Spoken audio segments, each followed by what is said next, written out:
She satisfies leather jacket, zipped up tight. And now big ones coming, look for lost and found. I have been bright and night city, where you're at the side, where to act for sunlight. It was my truth got me up alright.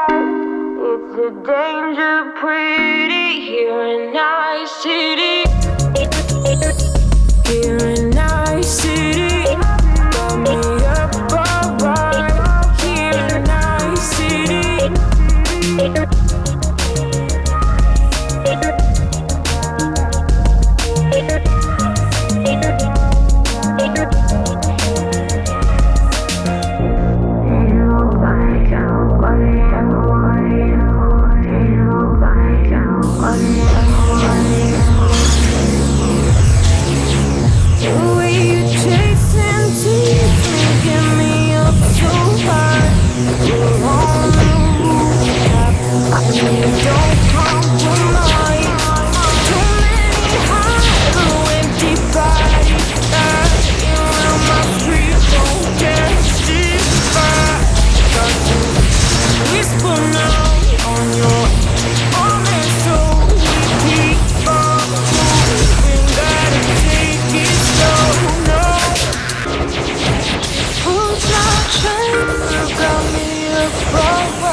She pulls my trigger, got me up alright. It's a danger. Hold on, what do you mean dual swords?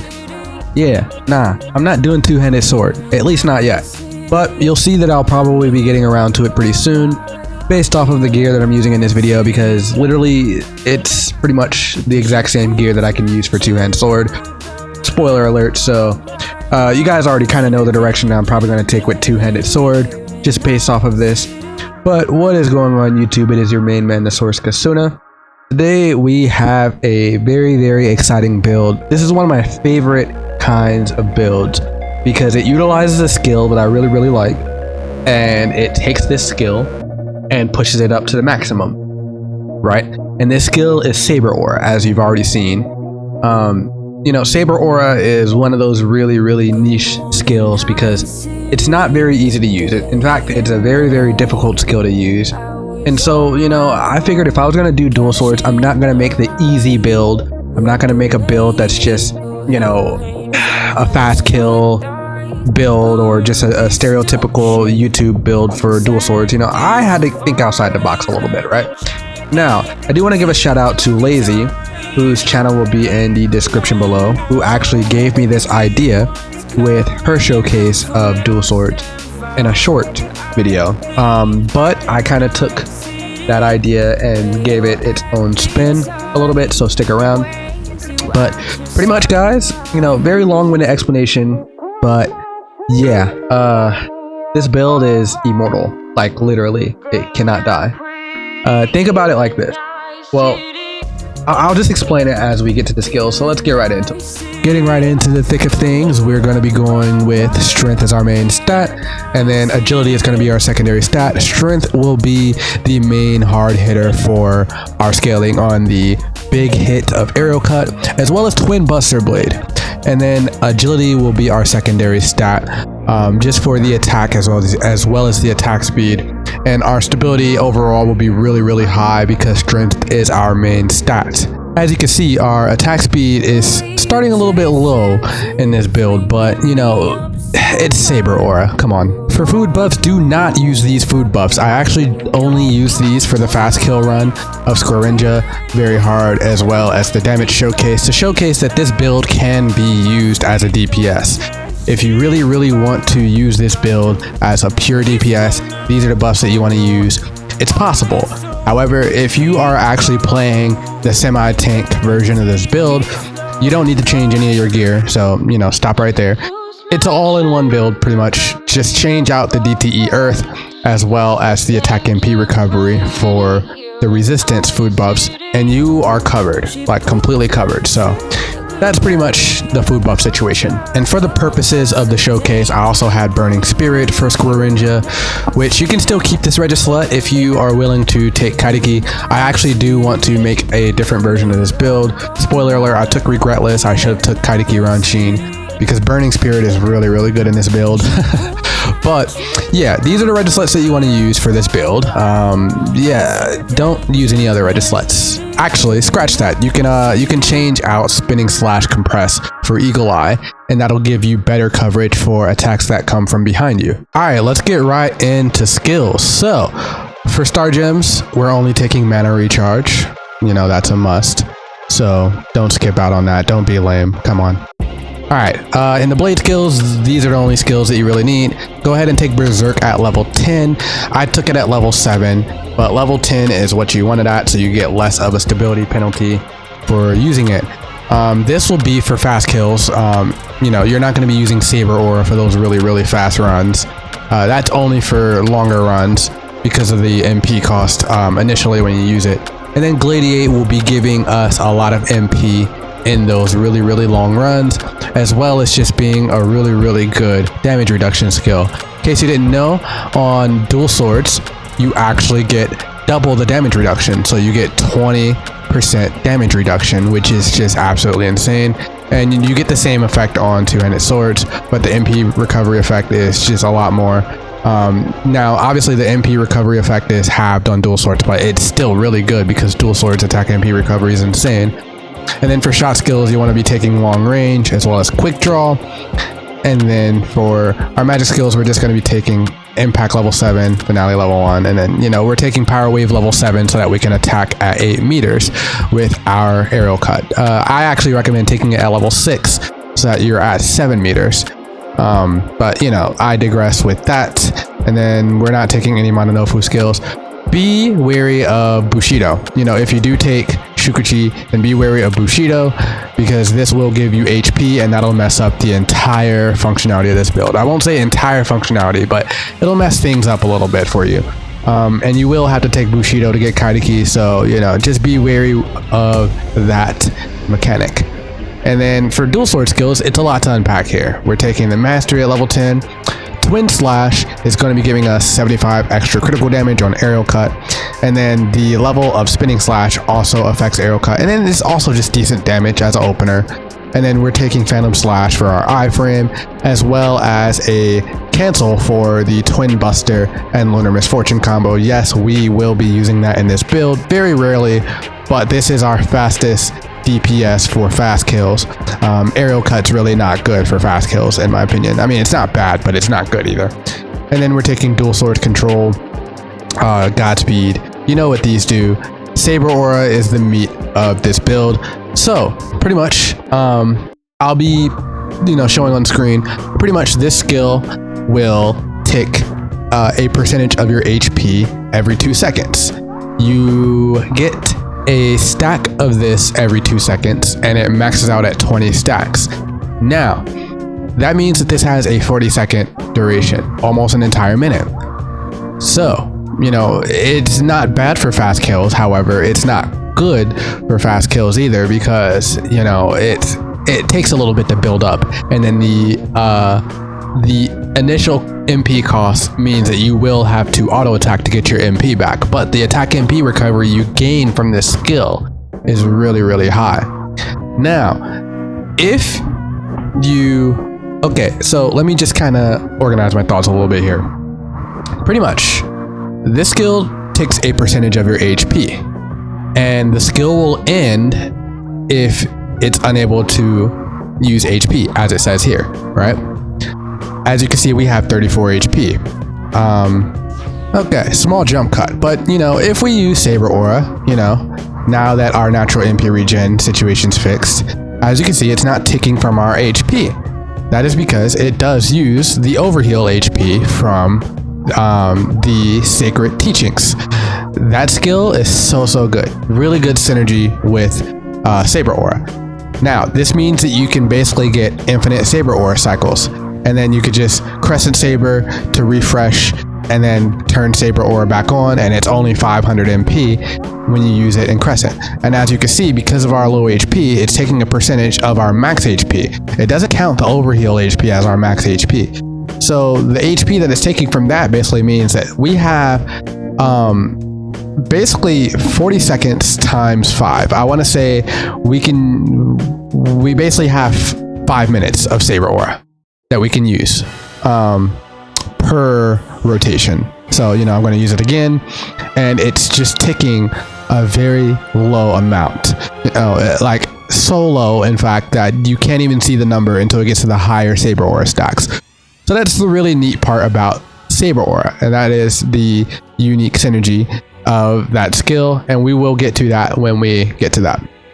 And then Crescent Saber is another really good skill. This skill is just so we can refresh Saber Aura. You know, you might be wondering, why not take it at level 1? Well, guess what? Guess what? This skill reduces the damage you receive. Yeah, but it uses your max MP to reduce the damage. What does that sound like to you? Does that sound familiar to you? Does that sound like a certain skill that got nerfed? Yeah, so basically this is the skill that makes us immortal.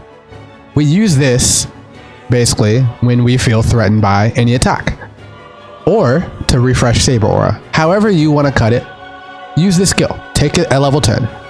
It will reduce the damage. For some reason it doesn't show it in the skill description. Classic Asobi mode, but it is an RPG. But yeah, this is my favorite skill synergy in the game. It's like this is such a high IQ synergy that it's like, if only Shining Cross actually gave us overheal. I tested it, it doesn't. But if it did, this will be so good. But you still have to non-graze to restore the MP and, you know, the HP. So it's really not crazy. But, you know, this is still good with Saber Aura. But, like, it's like, this is just so good. And then if we go to Flash Blast, you know, Flash Blast will be a little bit of additional damage, weapon attack, unsheath, all that good stuff. We already know what Flash Blast does. So let's get out of this skill tree and let's go over to the pre-skill tree, where we have our other two skills that help with the synergy. Royal Heal. Now you can also just use normal heal, which isn't in this skill tree. It's in the support skill tree, but you can also just use the normal heal, and that'll be a faster cast, but it won't heal as much HP. So I prefer Royal Heal with a little bit of a slower cast, and you get a lot more HP for overheal. And then this is our temporary HP that exceeds when recovering with a heal type skill. That is so good. It doesn't work with Bloodsucker, sadly, but it does increase your attack and magic attack as well. So guess what? Guess what? If you get to 100% overheal, your attack, hold on, let me measure this. So we're at 4,716, right? And we're at 41% overheal, right? We use that again, we're at 4,816. So I'd say about 10 or 20 attack per, which is like really good. So 4816, what does that take us to at 100? 4834. So it's 10 attack per 1%. Well, no, it's like, I think it's literally just 1 attack per 1%. That's really good. That is really good. Like, don't sleep on these skills. Come on. Like, I know this is a very long-winded explanation, and this is a very long part of the video, but come on, take Sacred Teachings. Even if you are not using this build, right? This is such a good skill. Like, literally just using this trick with the low HP and Sacred Teachings, such a good skill. It doesn't matter what build you're using, just take this skill. Honestly, like, it's a really good skill.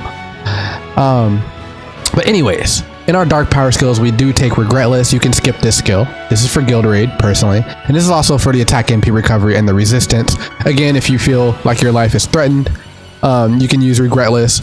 Now you're basically on a timer until you run out of duration for this skill. You can get up to a minute of survivability with this skill. So, you know, don't worry too much unless your DPS is like really, really low. But, you know, still. This is a really good skill. Gives you attack MP recovery, which helps with Gladiate. It helps with Burning Spirit. And then it also just gives you a ton of resistance. I believe 5% per stack, which is like really, really good. Well, 5% per layer. And then for our guard skills, we don't take any guard skills, but you should if you have the skill points. For survival skills, we take all of these, which helps with our MP, and then our natural MP regen outside of combat. And then for support skills, we do take Brave Aura, and then we do take Recovery. You can take Mini Heal at level 10, or you can dish out the skill points and get Heal at level 10, which will heal 25% of the overheal. So, you know, it's not as good as Royal Heal, which is 50%, 51 actually, to be exact. So take Royal Heal, in my opinion, better. And then recoveries for those really nasty ailments like Fear.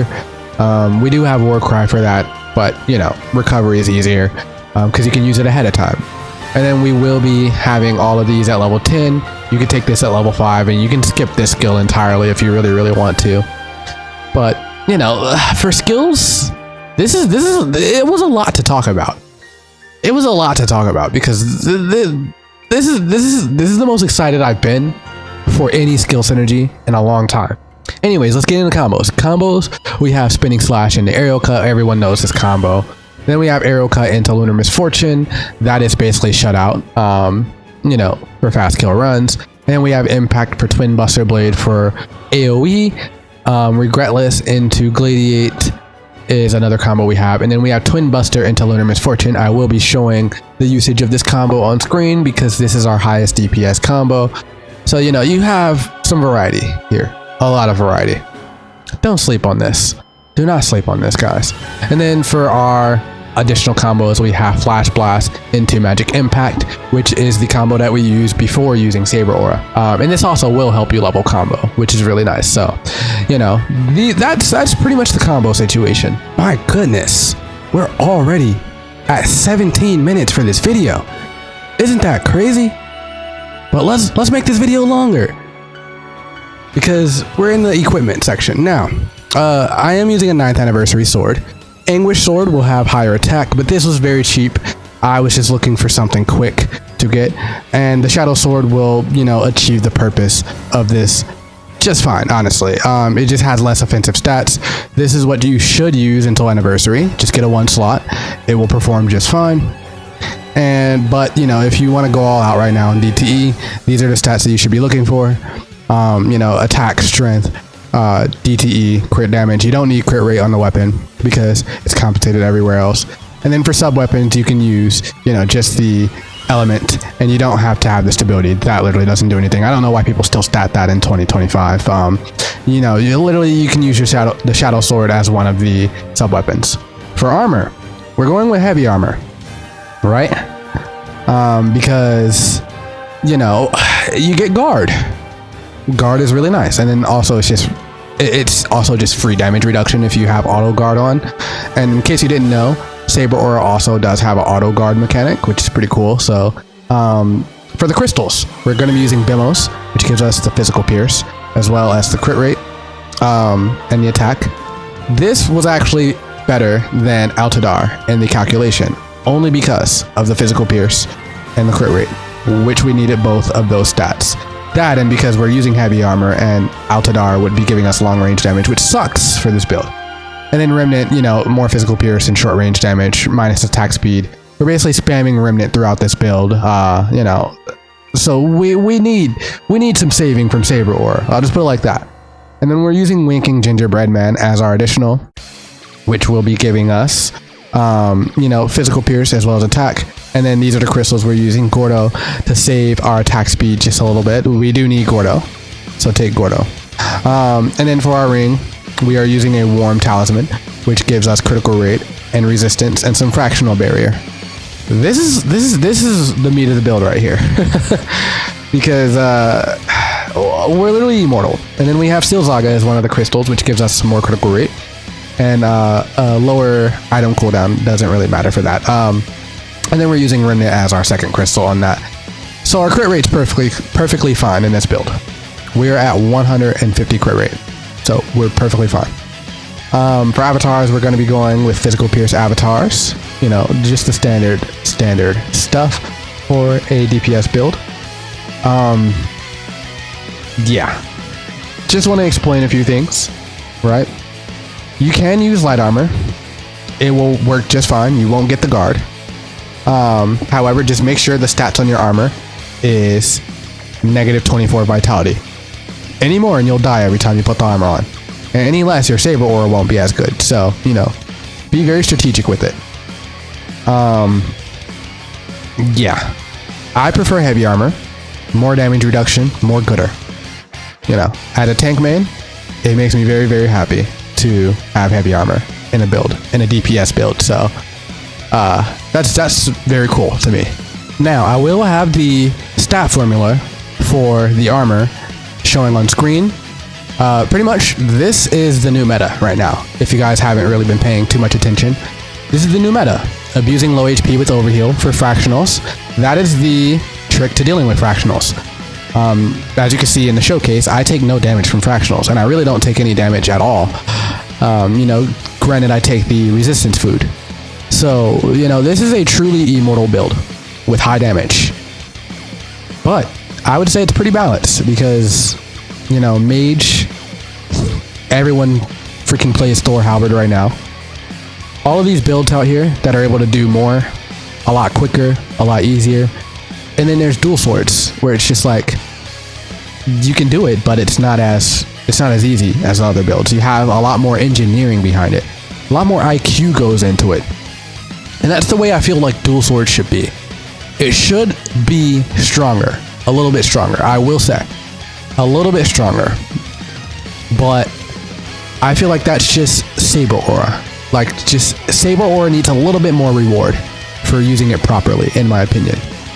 But that's just my opinion, honestly, because I feel like dual swords is plenty strong, especially with secret teachings now. But anyways, I'm talking too much. This video is already plenty long. What do you guys think? Any feedback you guys have for this build, let me know in the comments below. And be sure to leave a like. Be sure to praise God. And you guys have a wonderful day.